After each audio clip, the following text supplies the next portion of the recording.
Connaissance, recherche, sciences, mathématiques, théorie, physique, philosophie, conférences, archéologie, nature.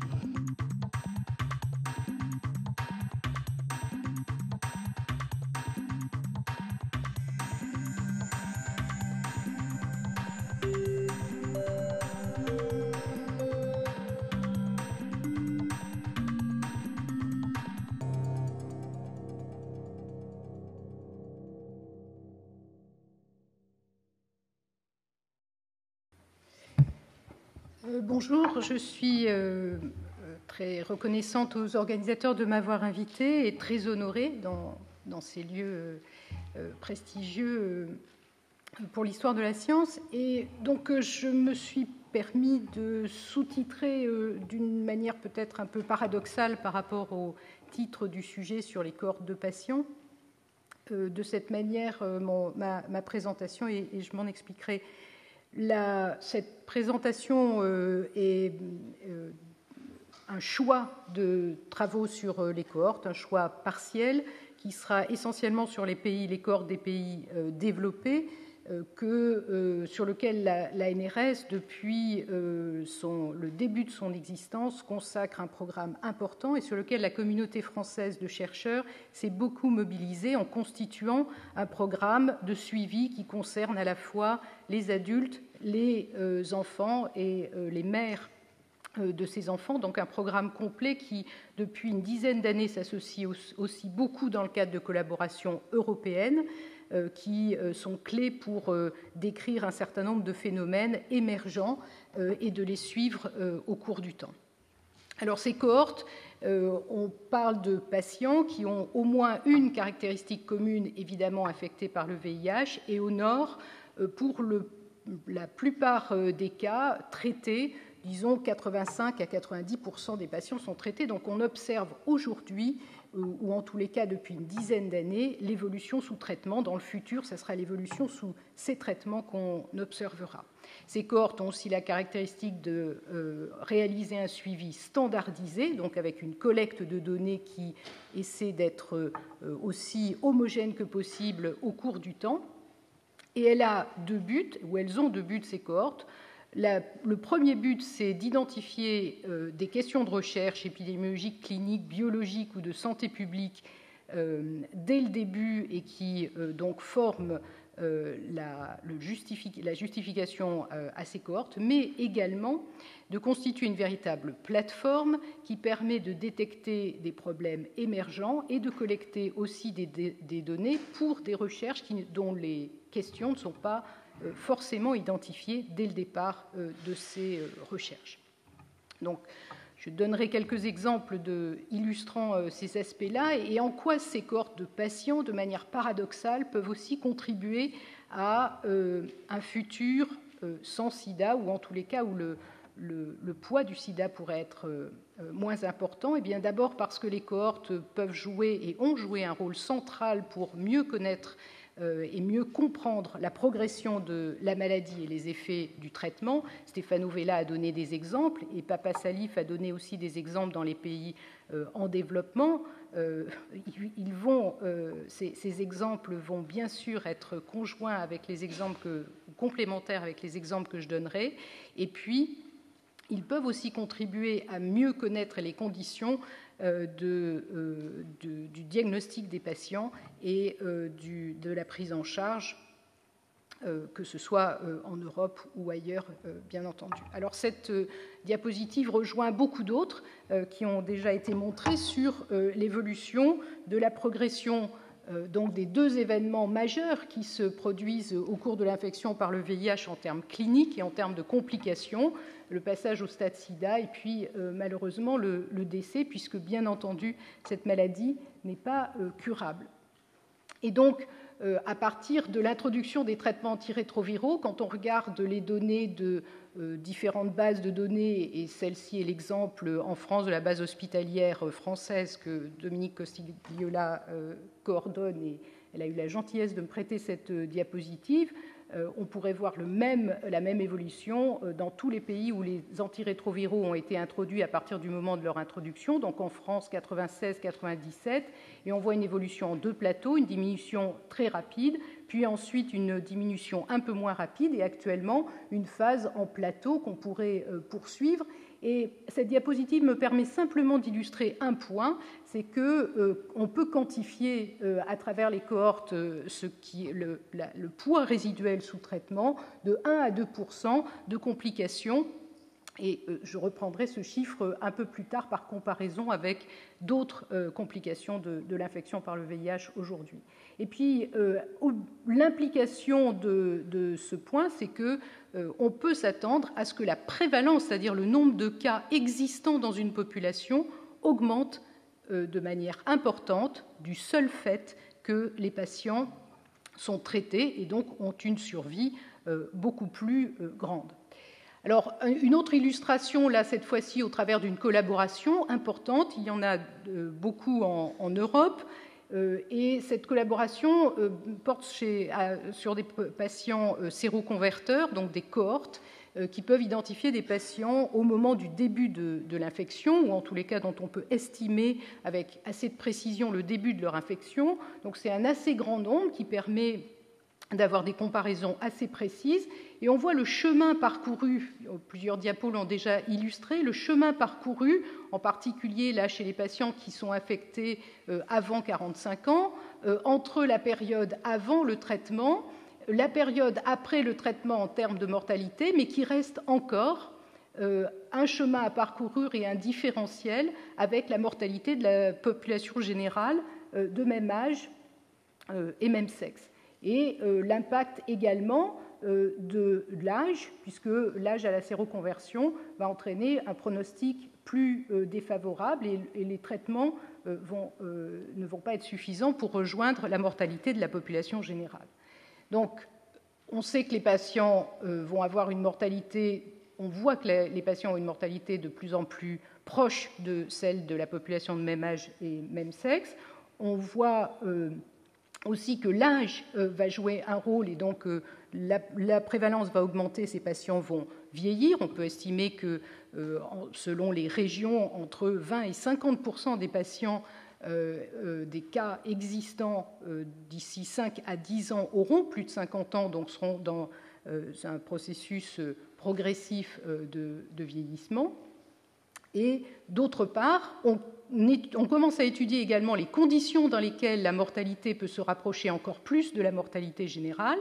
et en particulier le fait d'avoir une immunodéficience, ou en tous les cas un contrôle de la maladie le meilleur possible, avec des CD4 au-dessus de 500 pendant la durée la plus longue possible, comme l'ont montré les cohortes françaises. Néanmoins,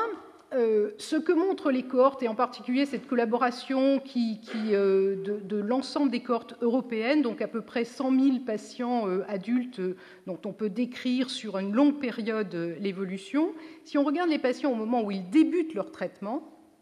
on sait qu'il faut commencer plus tôt, mais néanmoins, la situation n'est pas celle-là. En Europe, les CD4 médians pour débuter le traitement pour la première fois sont autour de 300 en 1998, puis ils ont tendance à diminuer. Vous savez que c'est parallèle avec les recommandations initiales dans cette période-là, commencer tôt et fort, puis ensuite, avec l'arrivée de la description des premiers effets secondaires, les recommandations ont été plus frileuses. Et enfin, dernièrement, on pense que finalement, il faut commencer les traitements plus tôt. Donc, il y a un petit impact, il ne faut pas tenir compte du dernier chiffre, mais il y a un petit impact de ces recommandations quand même, mais pas un impact majeur, c'est-à-dire qu'on n'arrive pas à 350 ou 500. Pourquoi ? Non pas parce que les patients sont détectés tôt, puis ensuite on arrête, on ne les met pas sous traitement, mais le plus souvent, quand on regarde, là ce sont à nouveau des données de la base de données française, quand on regarde si en fait, quand les patients arrivent au moment du traitement, est-ce que c'est parce qu'ils avaient un diagnostic depuis très longtemps et qu'on a attendu avant de les mettre sous traitement, ou est-ce qu'au contraire, c'est parce qu'ils viennent d'être diagnostiqués récemment ? Eh bien, le plus souvent, c'est parce qu'ils viennent d'être diagnostiqués récemment. Et donc, il y a un retard à la mise au traitement, même dans les pays du Nord, à cause d'un diagnostic tardif, trop tardif de l'infection pour une proportion non négligeable des patients, environ 30%. Et évidemment, ceci a des implications aussi pour le contrôle de l'épidémie, parce que l'ensemble de ces patients peuvent potentiellement, donc pour eux et pour la collectivité, continuer à diffuser le virus dans la collectivité. Alors effectivement, il faut commencer tôt, en fait, plus tôt que 200, sans doute autour de 350, et les seules données dont on dispose, les données solides dont on dispose pour savoir à quel moment il faut commencer les traitements ou à quel moment ils vont avoir plus de bénéfices que de risques, en fait, ces données dérivent le plus souvent des cohortes, car il n'y a pas d'essai randomisé dont les données sont publiées. Il y a un essai actuellement en cours qui vise à comparer débuter à 500 ou attendre 350, qui est l'essai START. Et cet essai START, une partie de ses justifications, justement, viennent des données de cohorte qui ont observé que, et j'essaie donc d'expliquer cette diapo qui est l'autre étude, Stefano Vella a présenté les résultats de la collaboration américaine NA-ACCORD tout à l'heure, qui montre que l'effet positif protecteur des traitements lorsqu'ils sont débutés précocement, y compris à plus de 500. Voilà les données d'une autre collaboration, la collaboration ART-CC, qui est plus mesurée par rapport à ces résultats américains et donc qui montre qu'il faut s'éloigner le plus possible de 1 dans les strates de CD4 pour avoir un impact sur la progression vers le sida et le décès. Eh bien, on voit qu'il y a un impact vraiment important quand on est à des CD4, disons, au-dessus de 250, en dessous de 250, un impact, modéré dans ces données d'observation de cohorte lorsqu'on est jusqu'à 350, et puis au-delà, on ne sait pas très bien. Donc c'est évidemment, ces données justifient de commencer plus tôt le traitement, au moins pour la progression vers le sida et le décès, définitivement avant 350 ou autour de 350. Au-delà, on ne sait pas. Il y a une ambivalence d'après ces données. Et bien entendu, c'est quand même, malgré tout, un soutien ou un support important aux efforts aussi pour diagnostiquer plus précocement les patients, puisqu'ils doivent être mis au traitement bien avant le moment où ils sont diagnostiqués, actuellement tardivement. Alors, un autre élément qu'apportent les cohortes, c'est aussi, comme l'a montré Papa Salif dans le Sud, l'effort bien sûr pour décrire les causes de décès et voir plusieurs éléments d'évolution depuis les années 2000. Le premier, c'est que le sida reste, et s'il y a des diagnostics tardifs, c'est sans doute assez logique, reste la première cause de décès, même si elle a évolué, vous voyez, entre 2000 et 2005, de la moitié des causes à environ un tiers des causes. Que le reste des causes de décès sont extrêmement diversifiées, mais que parmi l'ensemble de ces autres causes, le cancer est une cause de décès très importante. Et d'ailleurs, parmi les causes de décès, une des causes les plus importantes est aussi un cancer, puisque c'est le lymphome non-hodgkinien. Et puis arrive ensuite, donc après le cancer, les cancers non classants sida, l'hépatite C, les maladies cardiovasculaires, les suicides et les infections non classants sida. Donc des éléments de morbidité de mortalité très hétérogènes qui se traduisent aussi en termes de morbidité.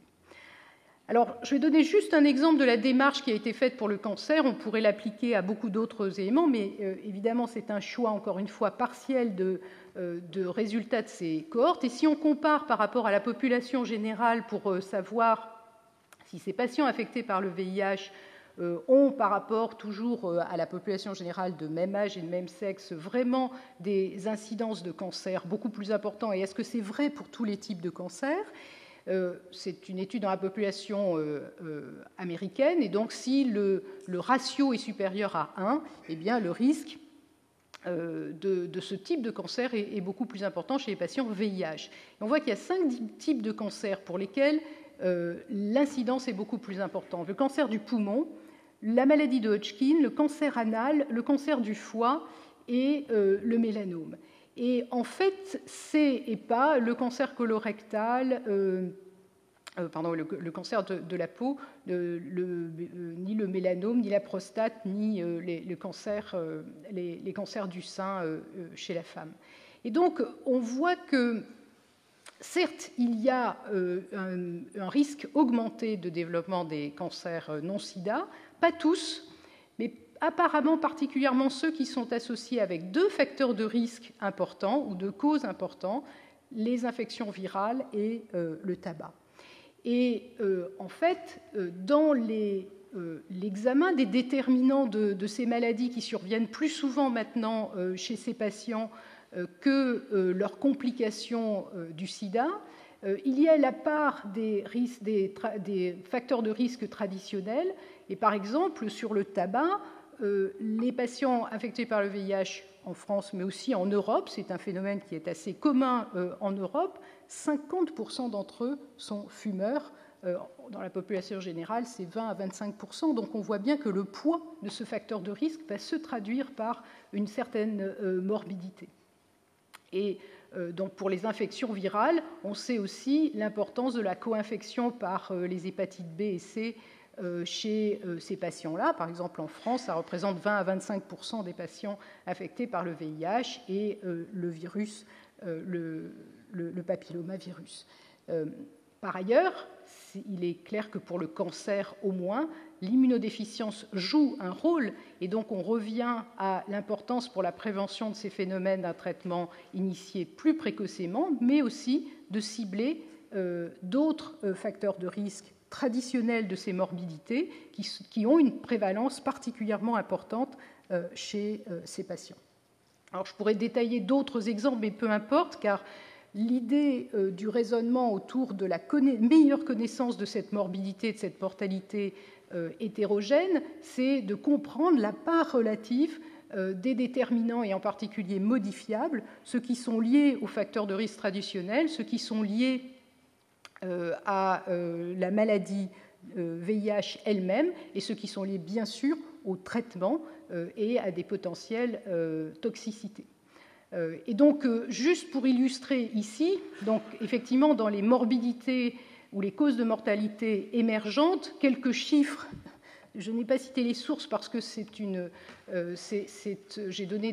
des étendues au travers des plus grandes études ou des études les plus importantes que j'ai pu rassembler. Et donc, on voit que l'infarctus du myocarde a une incidence estimée de 1 à 2 pour 1000 dans les cohortes. Et les problèmes majeurs aujourd'hui dans les cohortes ou les incidences les plus importantes, c'est effectivement le diabète, mais aussi émergent l'insuffisance rénale, avec de manière intermédiaire effectivement des problèmes de tuberculose, mais aussi de pneumopathie bactérienne qui émergent. Et en termes de prévalence, la prévalence importante de l'ostéoporose chez ces patients, des troubles et des anomalies cognitives, et puis des aspects de déficit de vitamine D, avec évidemment potentiellement leur implication sur elles-mêmes les morbidités. Évidemment, on ne peut pas s'attendre à autre chose que de voir augmenter ce type de morbidité avec le vieillissement de cette population si on ne prend pas globalement en charge tous ces aspects de la maladie. Enfin, les traitements, effectivement, sont une source potentielle de résistance virologique. On estime que parmi les patients qui débutent un traitement, le virus qui leur a été transmis peut être déjà porteur de résistance dans environ 10 à 25% des cas dans les pays développés. Et cette étude, donc, qui est une grande étude de collaborative, là encore, de cohorte, sans laquelle on ne pourrait pas faire ce type d'étude, a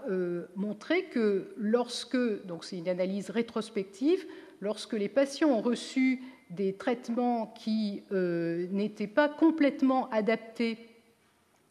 au virus initial, parce que le génotype n'avait pas forcément été fait, par exemple, avant l'infection, avant la mise sous traitement, eh bien, le taux d'échec virologique à 1 an est beaucoup plus important que parmi ceux qui n'avaient aucune mutation ou lorsque le traitement était complètement adapté aux mutations qui étaient présentes. Et donc, ça souligne l'importance de la recommandation de tests génotypiques, au moins dans les zones où la prévalence sur le virus transmis, du virus transmis peut être importante. Donc voilà un panorama qui, encore une fois, est partiel de l'ensemble des données que ces cohortes ou ces collaborations de cohortes ont contribué à apporter. Et si je devais proposer, à partir de ces données, au moins trois thèmes d'intérêt pour ces cohortes et pour apporter et continuer à contribuer à apporter des informations dans le futur